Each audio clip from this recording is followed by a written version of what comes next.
खा रहा है वो उस तरह से लड़ नहीं पाएगा। मैं आऊंगी आपके पास। बड़ी खबर, भारत के एक्शन से पाकिस्तान घबराया है। पाकिस्तान के आर्मी ऑफिसर का दावा है यूएस के साथ नहीं दिया तो तबाही होगी।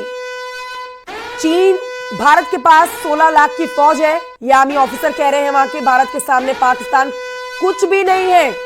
पाक अधिकारी का ये बयान है, ऑफिसर का बयान अपने दर्शकों को बता रहे हैं,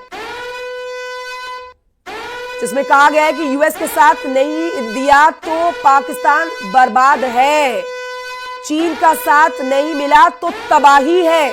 मतलब दोनों हाथों में कटोरा लेके इस समय पाकिस्तान देखिए भीख मांग रहा है। एक तरफ इनडायरेक्टली मदद कि अगर यूएस ने साथ नहीं दिया, चीन ने साथ नहीं दिया तो पाकिस्तान तबाह हो जाएगा, जो हाल अभी दिख रहे हैं। लेकिन वहीं दूसरी तरफ शांति की अपील भारत से कर रहा है। अजमेर बहादुर साहब, पाकिस्तान घुटनों पर आता हुआ आपको नजर आ रहा है, बैकफुट पर आते हुए उसके ये स्टेटमेंट तो आ रहे हैं, लेकिन इन स्टेटमेंट को देखकर आप क्या कहेंगे? क्या पाकिस्तान घुटनों पर आने को तैयार हो गया है अब? देखिए, मुझे तो ऐसा लगता है कि ये चीजें डेवलप होंगी और उनके अंदर से ही ये आवाज उठेगी, क्योंकि अगर किसी आर्मी अफसर ने ये बात महसूस की है तो उनको अच्छी तरह से पता है वो जो भी 16 लाख या जो कुछ बता रहे हैं उसमें से भी आधे से अधिक तो भाग जाने वाले हैं। जब पुलिस के वार शुरू होगा तो आधे से अधिक तो भाग जाने वाले हैं। और यहां हिंदुस्तान की अगर हम बात करें तो हमारी जितनी फौज वहां पर मुस्तैद है उससे दोगुना अभी हमारे जो एक्स सर्विसमैन हैं वो सब पूरी तरह से तैयार हैं और उन्होंने अपने अपने जनपदों में अपने जो भी उनके अपने संगठन है, जैसे हमारी उत्तर प्रदेश पूर्व सैनिक संयुक्त संस्था ने भी अपने ज्ञापन दिए हैं कि हमारे जो पूर्व सैनिक साथी हैं वो भारतीय सेना का साथ निभाने के लिए कंधे से कंधा मिला करके युद्ध के मैदान में जाने को आतुर हैं। तो इसलिए एक तरफ वो जनमानस है जिसके अंदर इतना जज्बा है अपने देश के प्रति कि वो हमारी सेना को मल्टीप्लाई करने के लिए आतुर है, और दूसरी तरफ ऐसा ये आतंकिस्तान जहां की फौज में से ही आधे से अधिक लोग भाग जाने वाले हैं मैदान छोड़ करके। तो वहां के अफसरों का यह जो सोचना है ये बिल्कुल वाजिब है और इस तरह का सेंस। लेकिन अब ये अजमेर साहब, ये कितना कारगर साबित होता है, क्योंकि ये एक्स ऑफिसर का बयान है। पाकिस्तान जो वहां पर सत्ता में बैठे हुए लोग हैं उनके दिमाग में ये बात आती है नहीं, ये देखना बहुत जरूरी हो जाएगा। लेकिन साउथ ब्लॉक से हमारे सहयोगी इस समय अनूप गुप्ता भी मौजूद है, जल्दी से वहां का डेवलपमेंट जान लेते हैं। अनूप, दिल्ली में क्या हलचल है, साउथ ब्लॉक में क्या हलचल है, और यहां पर जो आज बैठक होने वाली है, आज हम क्या उम्मीद लेके चले? क्या इस बैठक से आज बड़ी बातें निकलकर सामने आ सकती है? क्योंकि आज का दिन जहां पाकिस्तान ने सुबह तक दिल्ली की तरफ कूच करने की कोशिश की, तो वहीं अब पाकिस्तान से यह भी खबरें आ रही हैं कि हमें अब हथियार गिरा देने चाहिए। हालांकि वहां के एक्स ऑफिसर का यह बयान है। देखिए, आपको बता दूं कि पिछले 2 दिनों से हमने देखा है कि भारत का जो जवाब है, जो तनातनी का माहौल चल रहा है, उस पर विदेश मंत्रालय लगातार प्रेस कॉन्फ्रेंस कर रही थी। लेकिन आज जिस तरीके से सेना की तरफ से ये बयान आया कि प्रेस वार्ता जो है वो सेना की तरफ से की जाएगी, 10 बजे ये प्रेस कॉन्फ्रेंस जो है वो टाली गई है, और ये बताता है कि किस तरीके से पाकिस्तान पूरी रात जो है उकसाने वाले फैसले या उकसाने वाले कदम उठाए हैं। क्योंकि देखिए, पहले तो पाकिस्तान की तरफ से ड्रोन से अटैक किया जा रहा था जिसे भारतीय सेना पूरी तरह से विफल कर रही थी। लेकिन जिस तरीके से कल न केवल मिसाइल का इस्तेमाल पाकिस्तान ने किया बल्कि लॉन्ग रेंज मिसाइल फतेह 2 का इस्तेमाल, और वो भी सीधे नेशनल कैपिटल पर टारगेट करने की कोशिश जो है वो पाकिस्तान की तरफ से की गई। देखिए, सारे जो उनके हमले हैं उसको भारतीय सेना करारा जवाब दे रही है, उसको न्यूट्रलाइज कर रही है। लगातार हमने कल भी देखा कि प्रधानमंत्री नरेंद्र मोदी की अध्यक्षता में हाई लेवल बैठक हुई, यानी कि भारत पूरी तरह से तैयार है। प्रधानमंत्री नरेंद्र मोदी पूरी स्थिति पर नजर बनाए हुए हमारी सेना हर जो पाकिस्तान की तरफ से उकसाने वाले कदम है उसका जवाब देने के लिए तैयार है। और यही वजह है, आपको बताऊं कि पाकिस्तान में एक तरह से घबराहट है, पाकिस्तान में घबराहट है, और यही वजह है कि वो घबराहट देखी भी जा रही है। बहादुर साहब, आपके पास आ रही हूं मैं, लेकिन जो हिमाकत पाकिस्तान ने आज की है ना सर, ये दिखाती है कि ये इनकी कथनी और करनी में फर्क है। ये कहते कुछ है और करते कुछ है, इसीलिए भरोसा नहीं किया जाता है। जिस रात भारत ने अटैक किया था 6 तारीख की रात को, 6 मई की रात को, अगली सुबह पाकिस्तान का अलग स्टेटमेंट था, 2 घंटे के बाद अलग स्टेटमेंट था, 4 घंटे के बाद अलग स्टेटमेंट था। और पूरा हिंदुस्तान, क्या पूरी दुनिया जानती है कि भारत के शब्दों पर आप, पाकिस्तान के शब्दों पर माफ कीजिए, आप भरोसा नहीं कर सकते हैं। ये जो शांति बनाने का, घुटनों पे आने का, बैकफुट पर आने का ये अभी ताजा स्टेटमेंट आया है, ये पाकिस्तान के एक्स ऑफिसर का है। हम ये नहीं कह सकते हैं कि पाकिस्तान यहां पर अब नीचे आएगा और आकर सीधे हथियार गिरा देगा और बोलेगा कि भाई हमने हाथ खड़े कर दिए, हम भारत के साथ मुकाबला नहीं कर सकते हैं। क्योंकि पाकिस्तान एक ऐसा देश है जो आतंक के ऊपर अपने आप को दिखाता है पूरी दुनिया में। बिल्कुल। अब देखिए, पाकिस्तान पर विश्वास तो नहीं किया जा सकता, क्योंकि पास्ट में भी उसने कई बार इस तरह का धोखा और देने का उसका इतिहास रहा है। लेकिन एक बात जरूर है कि अगर किसी एक्स आर्मी अफसर ने भी, पाकिस्तान के एक्स आर्मी अफसर ने भी ये बात महसूस की है, तो ये उसके उनके अनुभव के आधार पे है। सर वो तो दिख रहा है ना, कल भी दिखाया, परसों भी दिखाया। पाकिस्तान की जो संसद है उसके अंदर, वहां के जो सांसद है, कई बुजुर्ग सांसदों की आंखों में आंसू आ गए कि आप क्या कर रहे हैं अपने मुल्क के साथ। आप अपने मुल्क को अपने घमंड के आगे तबाह करने में मजबूर है। वहां की आवाम, वहां की सेना से दुखी हो रखी है। बहुत सारे ऐसे वीडियो सोशल मीडिया पर वायरल हो रहे हैं जहां पर वो अपने देश की फजीयत कर रहे हैं। जी, तो इस तरह से जब वो अपने अनुभव के आधार पे बता रहे थे, क्योंकि पीछे जितने भी युद्ध लड़े गए हैं उसमें जिस तरह का अनुभव, उस समय ये सेना में एक्टिव थे, तो इस अपने अनुभव के आधार पे वो बता रहे थे कि जब उस समय हम आजादी के बाद से 71 तक पहुंचते पहुंचते हालत ये हो गई कि 93,000 फौजियों को बंदी बना लिया गया भारत के द्वारा, तो आज क्या होने वाला है, ये वो इस बात से वो डरे हुए हैं। तो इसलिए वो आगाह करना चाहते हैं, और ये गुड सेंस वहां की जो सेना है और जो सरकार है उसको प्रिवेल करना चाहिए। सर युद्ध मेरा तो ये सोच ही मानना नहीं है। सकते। करगिल युद्ध के दौरान क्या देखा, जो पाकिस्तान के जो सेना के लोग मारे गए थे, पाकिस्तान ने उन्हें लेने से मना कर दिया, उनको सुपुर्दे खाक तो भारत ने किया। तो पाकिस्तान उस कंडीशन में तो है ही नहीं। जी बिल्कुल। तो इसी वजह से ठीक है सर, मैं इस पर आपसे जवाब लूंगी। इस समय राजौरी से हमारे सहयोगी की एक रिपोर्ट है जिसे अपने दर्शकों तक पहुंचाना बहुत जरूरी है। देखिए वो रिपोर्ट।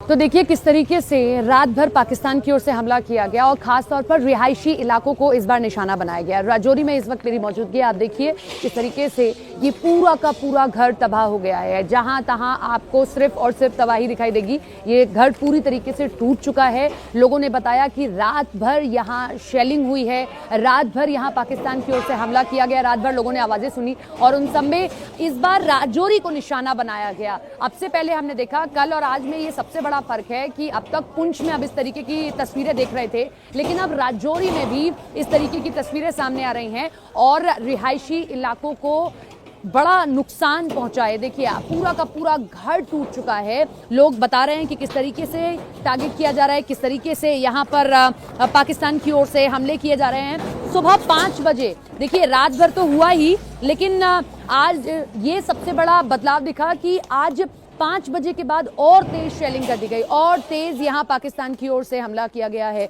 लोग बेहद परेशान है। ये देखिए सिर्फ घर नहीं, जरा अगर आप पीछे मुड़ेंगे तो एटीएम में भी पूरा का पूरा एटीएम तहस नहस हो चुका है। वो देखिए एटीएम पूरा टूट चुका है। ये देखिए आप देख सकते हैं कि एटीएम का पूरा शीशा, पूरा दरवाजा, सब कुछ टूट चुका है। और ये राजौरी का मेन इलाका है, मेन शहरी इलाका है। यहाँ बड़ी संख्या में लोग रहते हैं, काफी घर हैं यहाँ पर। रात भर लोगों ने आवाजें सुनी और सुबह देखिए हम ये तस्वीरें आपको दिखा रहे हैं कि किस तरीके से पाकिस्तान अपनी नापाक हरकतों से बाज नहीं आ रहा है और अब उसका टारगेट सिविलियंस हैं, जो इनोसेंट सिविलियंस हैं, जिनकी कोई गलती नहीं है, उनको वो टारगेट कर रहा है। देखिए दोनों ओर, सड़क के इस ओर भी तबाही दिखेगी, इस ओर भी आप देखेंगे कि किस तरीके से शेलिंग की गई है। कैमरा पर्सन चंदन के साथ सपना शुक्ला, न्यूज़ 18 इंडिया।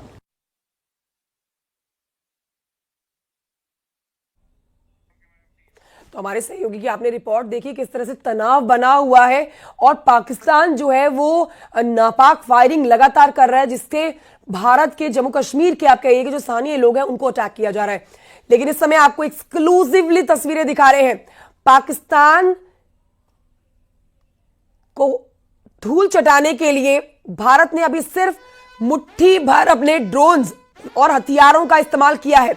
अगर ये मुट्ठी पूरी खुल जाती है भारत की, तो देखिए कई ऐसी मिसाइलें हैं, कई ऐसे हथियार भारत के पास हैं अजमेर बहादुर साहब के पाकिस्तान जानता है इस हकीकत को कि वो टिक नहीं पाएगा, लेकिन फिर भी पाकिस्तान इस बात को समझने को तैयार होता हुआ नजर नहीं आ रहा है। खैर, आपको आज की स्थिति को देखते हुए जिसमें देर रात भी 400 से 500 ऐसे ड्रोन अटैक भारत की तरफ से फेल किए गए हैं जो पाकिस्तान की तरफ से बॉर्डर एरिया में किए गए हैं, लगातार इस पर जो डेवलपमेंट्स आ रहे हैं उसको देखते हुए आपका एनालाइज क्या कहता है सर? आप क्या एनालाइज करते हैं कि आज क्या होने वाला है? आज बहुत अहम बैठक साउथ ब्लॉक में भारत की होने वाली है। क्या लग रहा है आपको आज भारत की तरफ से उस बैठक में क्या होगा? और पाकिस्तान आज अपना अगर घुटनों पे आने का झुकने का अगर ऐसा कोई प्रयास करता है तो उस पर भारत की तरफ से क्या रिएक्शन होना चाहिए? देखिए, मुझे तो ऐसा महसूस होता है कि आज की बैठक के बाद हमको और बेहतर ढंग से कोऑर्डिनेटेड एफर्ट के साथ और वास्तव में एक जबरदस्त प्रहार करने का मेरे विचार से ये आदेश होना चाहिए, क्योंकि जिस प्रकार की हिमाकत उसने की है वो अक्षम्य है। ये जो फतेह 2 जो उसने चलाई अपने यहां से, भले ही उसको हमने नाकाम कर दिया, क्यों नाकाम तो हम उनकी किसी भी हथियार का कोई भी असर हमारे देश पर होने वाला नहीं है, क्योंकि हमने एक अभेद्य सुरक्षा कवच बना रखा है, उसको हमने नाकाम किया है। लेकिन उसने जो इस फतेह 2 को चलाने का अपराध किया है वो अक्षम्य है, इसलिए उस पर प्रहार होने का बिल्कुल मुझको पूरी उम्मीद है। और साथ ही साथ एक चीज मैं और कहना चाहता हूं, ये जो रिहायशी इलाकों को ये निशाना बना रहा है, असल में हमारे जो जम्मू और कश्मीर के जिस इलाके पर उसने कब्जा कर रखा है वहां पर तो लोगों को प्रताड़ित करता ही है, क्योंकि देखिए इसका विभाजन जब हिंदुस्तान और पाकिस्तान का हुआ था तो एक जो है 2 नेशन थ्योरी जब बनाई गई तो मुस्लिम देश के रूप में पाकिस्तान को इन्होंने बनाया और वहां पर सारी मुस्लिम आबादी पर ही एक कहर बर्पा करते हैं। जो जम्मू और कश्मीर का जो इलाका इसके कब्जे में है, बात पूरी करिएगा, आप महत्वपूर्ण जानकारी हमारे दर्शकों को दे रहे हैं, लेकिन एक उरी से हमारे सहयोगी की रिपोर्ट आई है, ये रिपोर्ट दिखाना भी बहुत जरूरी है। देखिए, इस वक्त हम उड़ी में मौजूद हैं। लगातार पाकिस्तान ने जो है सुबह 4:56 पर जो है वो गोलाबारी शुरू कर दी। दोबारा से ये जो पीछे पहाड़ देख रहे हैं, इस पहाड़ पर तकरीबन 10 से 12 गोले जो हैं वो आर्टिलरी शेल के लगे हैं। लगातार पाकिस्तान जो है वो उड़ी के सिविलियन एरियाज को टारगेट कर रहा है। हम इस वक्त आपको ये मनाजर दिखा रहे हैं यहाँ पर किस तरह से लगातार भीषण गोलाबारी जो है वो पाकिस्तान की तरफ से की जा रही है। हम इस वक्त एक स्थायी जगह पर हैं उड़ी के अंदर, जहां पे लगातार जो है वो पिछले 1 घंटे से ताबड़तोड़ गोलाबारी जो है वो पाकिस्तान की जानब से की जा रही है। इरफान रैना, न्यूज़ 18, उड़ी। तो देखिए हमारे सहयोगी की जो रिपोर्ट आप देख रहे हैं, डर उनके शब्दों में आप महसूस कर सकते हैं। वो बिल्कुल एक्सट्रीम उस बॉर्डर एरिया पर थे जहां पर अटैक पाकिस्तान की तरफ से किया जा रहा है। और बड़ी बात यह है कि आर्टिलरी अटैक पाकिस्तान की तरफ से किए जा रहे हैं, जिसमें लंबी दूरी मारक क्षमता की मिसाइल्स होती हैं जो लंबी दूरी तय करती हैं और अपने निशाने पर जाकर नुकसान पहुंचाती है। हालांकि भारत का एयर डिफेंस सिस्टम, भारत का सिक्योरिटी डिफेंस सिस्टम इतना सुपर सॉलिड है कि वो पाकिस्तान के किसी भी अटैक को सफल होता हुआ नहीं होने दे रहा है। बड़ी खबर आपको बता रहे हैं, इस समय की 10:30 बजे की प्रेस ब्रीफिंग पर सबकी नजर रहने वाली है। यहां विदेश मंत्रालय की प्रेस ब्रीफिंग होने वाली है, मौजूदा स्थिति की जानकारी देगा विदेश मंत्रालय। बड़ी खबर 10:30 बजे की ये प्रेस ब्रीफिंग जिस पर विदेश मंत्रालय जानकारी देगा और आज की अपडेट देगा। कल से आज तक की अपडेट दी जाएगी कि भारत ने किस तरह से एक्शन पर रिएक्शन दिया है और रिटेलिएट किया है पाकिस्तान के एक्शन को।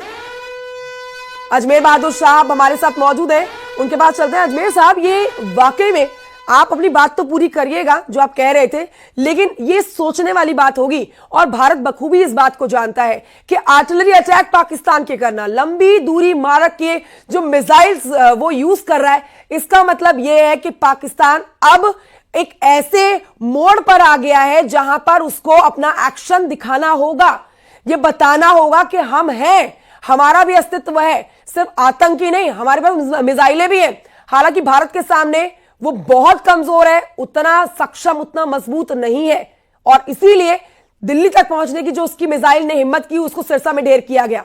अजमेर साहब जी जी मैं जो बता रहा था, मैं ये कहना चाह रहा था कि जो पीओजेके का जो एरिया उसके कब्जे में है, वहां पर तो वो लोगों को प्रताड़ित करता ही है, और वहां से आवाजें भी उठ रही हैं कि वो पाकिस्तान से कि जो ये कब्जे से मुक्त होना चाहता है। और साथ साथ इधर जो अब ये जो अभी उसके अटैक्स हो रहे हैं रिहायशी इलाकों पे, वो भी हमारे यहाँ की जो मुस्लिम आबादी है, क्योंकि हमारे जम्मू एंड कश्मीर में ज्यादातर मुस्लिम आबादी है, उनको वो टारगेट कर रहा है। अभी ये वो समझ नहीं रहा है कि ये सारे लोग हिंदुस्तान की सेना के साथ पूरी तरह से मजबूती से खड़े होने वाले लोग हैं, क्योंकि ये इस तरह की चीजों से उनका जो नुकसान हो रहा है, और वो एक बार नहीं है, वो आए दिन जब वहां से कोई शेलिंग होती है या क्रॉस बॉर्डर फायरिंग होती है, तो उसमें उनको बहुत तकलीफ होती है, तकलीफों का सामना करना पड़ता है। और हम उनकी सुरक्षा के लिए हमारी सेना हमेशा वहां पर मौजूद रहती है। तो इस वजह से अब ये इस तरह की जो हरकतें कर रहा है, और साथ साथ ये फतेह 2 मिसाइल का लॉन्च, ये एकदम मतलब एकदम उसकी एक अपने पैरों पे कुल्हाड़ी मारने वाली बात है। कुल्हाड़ी मारने वाली बात है। और सर, भारत इस बात को हल्के में नहीं लेगा। अब हम सोचे कि भारत की तरफ से इसके ऊपर अगर पाकिस्तान आकर ये भी बोल देगा सामने